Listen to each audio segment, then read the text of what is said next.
মানে 100 মন বিঘা প্রতি? হ্যাঁ, বিঘা প্রতি 100 মন। আপ- এই বছর তো খুব লস। লস। হ্যাঁ, খুব লস। 300 টাকা। সালামু আলাইকুম। আমরা এখন আছি আতারে পাতারে আতারে পাতারে ঘুরতেছি একটু। আসছিলাম জয়পুরহাটের কাছাকাছি, তো রাস্তাতে যাওয়ার সময় ভাই করছে চল এদিকে মেলা হলে শালু তুলিচ্ছে দেখে আসি।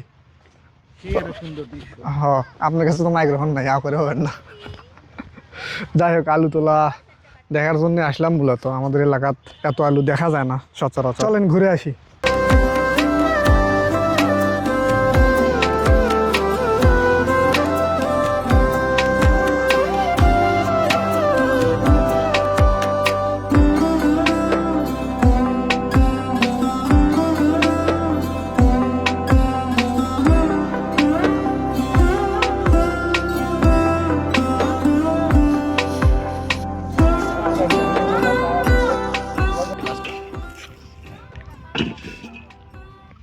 আলু কি আপনার?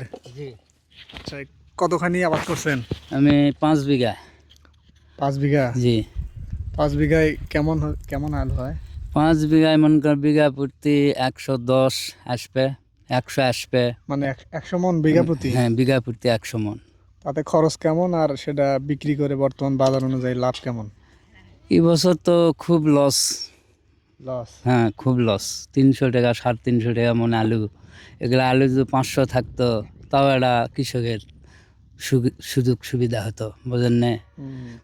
1 বিঘা মাটির প্রায় সার পাউস পুল দিয়ে পুলি লাগছে মনে করেন যে পাঁচ পাঁচ 5 বস্তা ফুল মানে বীজ? বীজ, আলুর বীজ লাগছে 5 বস্তা। 5 বস্তা।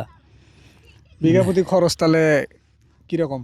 বিঘা প্রতি খরচ মনে করেন যে প্রায় 15-16 হাজার এইরকম আসবে। তাই? হ্যাঁ, 15-16 হাজার যদি খরচ হয় তাহলে বর্তমান, আরো পানিটা আছে মানে হালুয়া আছে লাগ দিয়ে 20-এর ঊর্ধ্বে 1 বিঘা। তাহলে বর্তমান যে বাজার, সে বাজার অনুযায়ী সে টাকা উঠবে বা লাভ হবে? না, লাভ নাই। আপনার এই মাটিতে এত আলু হওয়ার কারণ কি? মানে প্রোডাকশন তো ভালো, 100 মন আলু মানে অনেক আলু। এখানে আলু হওয়ার ভালো মানে আমরা পাউস দেই, সার বেশি দেই না, সার অল্প হয়, কিন্তু মাটি ভালো, এই জন্যই আবারটা ভালো হয় আমার।